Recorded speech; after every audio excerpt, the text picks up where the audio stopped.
Salut à tous et bienvenue sur le site du service après-vente de la F1 pour découvrir avec Dino le tour de piste de Sepang, c'est-à-dire Singapour.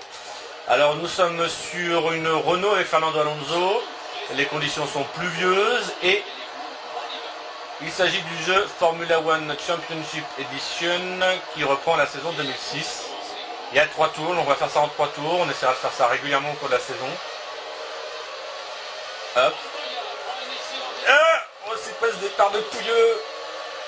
Donc je sais pas si je vais parler trop du circuit. Il fait 5 km 500.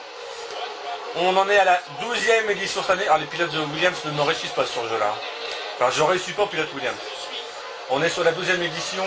La dernière a été remportée par Jenson Button, la première par Eddie Irvine dans les conditions qu'on sait. On vous demanderait à Enzo, puisque je crois qu'il s'agit du retour de Michael Schumacher après sa blessure, où Michael Schumacher s'était effacé au profit de Irvine. C'est pas mal ce que je viens de faire là. Alors là, excusez-moi, mais là je suis pas courageux dans cet enchaînement. Je suis un peu péteux. Vraiment, j'adore ce circuit, c'est vraiment un circuit splendide. On dit souvent d'Armantic qui fait des circuits pas terribles, pour pas dire nuls, accélération, freinage, mais là c'est vraiment un circuit complet avec des grandes courbes, il y a des freinages bien évidemment, il y a de l'aspiration, il y a vraiment de tout. Moi je trouve ça vraiment, c'est un circuit que j'adore. Pour moi, ça fait partie des grands prix qui, s'ils disparaissaient, me manqueraient. Ils vont pas trop mal là. Je sais pas ce qu'en pense Sato Kamikaze et Globel, qui sont des pratiquants de Grand Prix 4. Je vais peut-être me mettre dans la spie, ça serait pas que je vois plus rien du coup. Qui ont d'ailleurs une équipe sponsorisée par le SAV de la F1. Donc vous pouvez suivre les résultats, il y a un lien je crois sur le site. En tout cas on vous met un lien à chaque vidéo.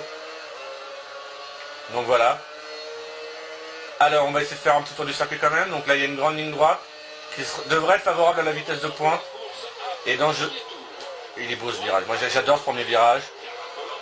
Profitez-en. Je ne vais pas dire ça la prochaine fois puisqu'on ira en Chine. Le petit dévers là dans le gauche est magnifique. La montée elle est très belle parce qu'on a envie de préparer le virage. On sait qu'il y a un gros virage derrière.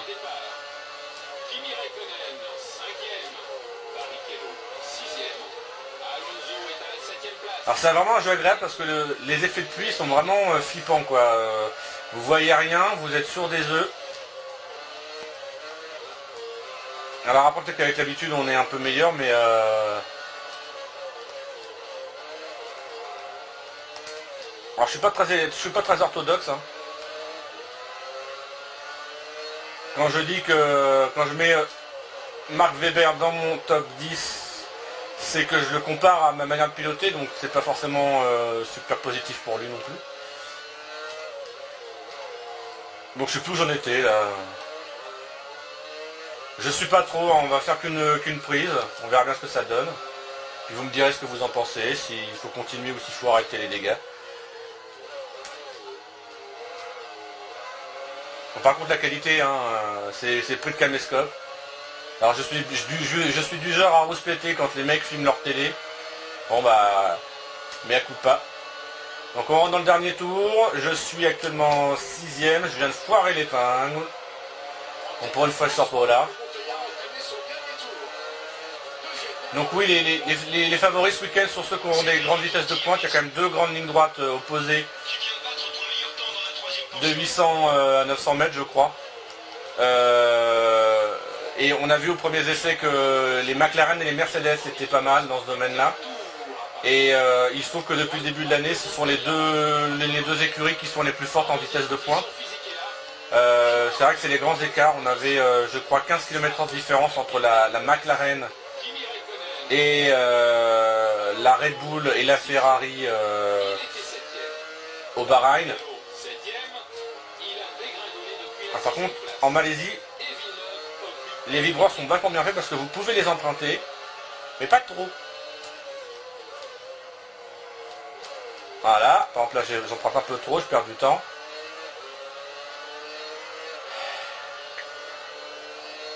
J'aurais aimé offrir un beau final là quand même. Mais ça me semble quand même un petit peu short là. C'est Kimi devant donc...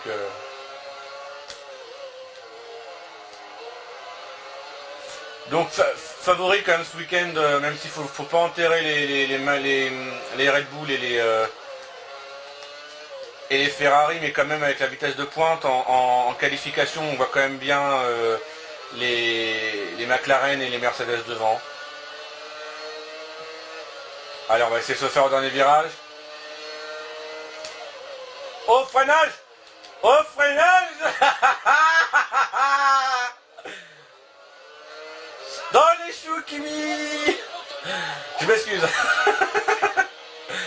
Non, voilà, c'était la découverte du circuit de Sepang. Rien de... Enfin, voilà, j'espère que vous avez d'abord aimé la course. Et on se donne... donc, je vais vous dire mon classement. Je suis 5e, victoire de Montoya, à l'époque chez McLaren. Je suis juste derrière Felipe Massa, à 5 secondes du leader. Voilà, il n'y a pas eu d'abandon.